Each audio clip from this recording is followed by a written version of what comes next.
You've heard of it, haven't you? The Legend of Sparda? No, I just played 2 previous games where Sparda was a central plot point, and his name was mentioned at every possible opportunity. Couldn't possibly have a clue who you're talking about. What if DMC3 is your first entry? Wouldn't you need this? My father would tell me stories about it. You mean the father that you end up killing in this very game, whom you resented for sacrificing your mother to learn the dark arts? That father? She was just saying she learned the story from him, not that she likes him or that she wouldn't try to kill him if given the chance. Invitation, huh? Physics? Meet middle finger. Every fictional universe has its rules. DMC have no physiques. Once again, Dante has an invincibility in a cutscene he never has in-game without transforming into Devil Trigger mode. Ever tried mastering Royal Guard? Where the hell did Rebellion come from? A sword self-assist?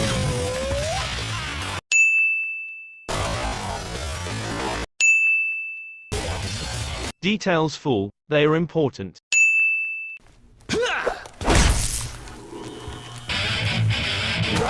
Remember kids, in the DMC universe, you break things in order to fix them. You'd be surprised if you knew how much it works in real life.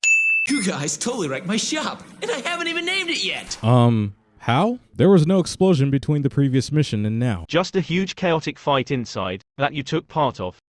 The great tragedy of this game is that it's the best in the series, yet it features Dante's worst outfit. Makes him look like the edgelord he's not. The hell you talking about? This is as cool as a Dante outfit gets. What the hell is this hell pride swinging at? Asserting dominance. It's been nearly a year since we last met. Where does the time go? Wait, so in the opening narration, Lady was speaking in past tense, and it showed footage of Dante and Virgil fighting atop the Tim and Negru, with Virgil becoming victorious. So did Dante and Virgil fight atop the Tim and Negru a year ago, and then it descended back into the earth until now? Or was the opening just an in medias res moment, and it was footage of Dante and Virgil's first fight that we'll have later on? It's really confusing and never gets clarified. He was referring to the encounter they had in the DMC3 manga. Ah, the old sheath your sword to cause damage trope. It's cool, but you'll see Virgil use it a few more times throughout the game. Calling everything a trope or a cliché is a cliché of itself. A woman. Shut up, Virgil. You did not spot Lady from that distance. Didn't you know that they can sense other people, like in DMC5 when Dante senses Virgil or when Nero senses your reason? So we later find out that Arkham deceived Virgil into using Lady as a mortal priestess to undo the spell done by Sparda. Thus, Arkham's entire plan hinged on the uninvited guest to show up in the first place. So this is quite the convenience. Arkham is portrayed as an evil mastermind. Thinking ahead is his shtick. Special Edition can piss off with these jester sections. They're pretty blah, and at least for this first one, you need to complete it before progressing. Playing as Virgil was good enough. Whining because you have more content, really. Okay, but on one condition. What is it? Name it! No talking. Big mistake, Dante. Game could have been even more entertaining if you let those two talk, like having them taunt an enemy after you defeat them or hit a big combo. If you pay attention, you can hear them talking during Swordmaster attacks, like saying, "See ya," and "Ashes to ashes." Hey, physics! I got another middle finger for you! Different rules.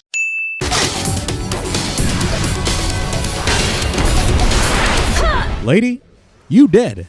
Different rules.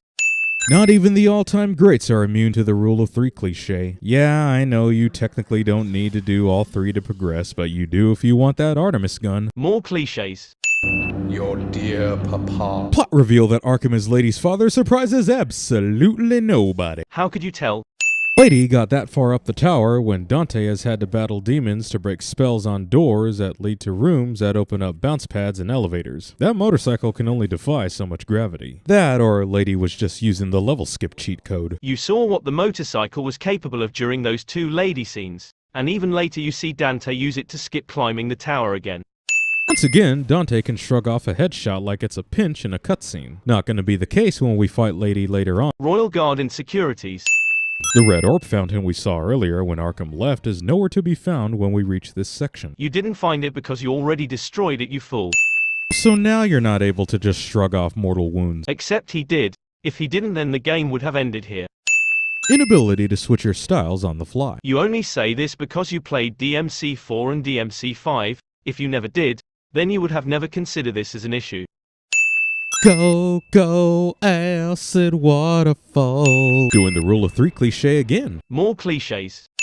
I just want to point out that Arkham, transformed into Jester, teleported all the way down to the bottom of the tower and wrote this sign without Dante or Lady noticing. Whoopsie! Or maybe he wrote it before they were there. Well, they couldn't bring back Phantom, so apparently they had to add some sort of cunty spider enemies. How's referencing your own game a sin? What the hell is a moon doing inside the tower? That's kind of pointless even if it is just magic. You saw it too, didn't you? That huge tower jutting out of the ground. No, it's not like I haven't been in it for the past several missions and halfway through the game at this point. Yeah, I'm pretty sure Quicksilver is supposed to slow down time, not completely stop it for more than a second. It actually slows time, not stop it. You can clearly see that when Dante touches the falling rock. 3 different weapons have 3 separate purchasable air hikes, all of which are vastly overpriced.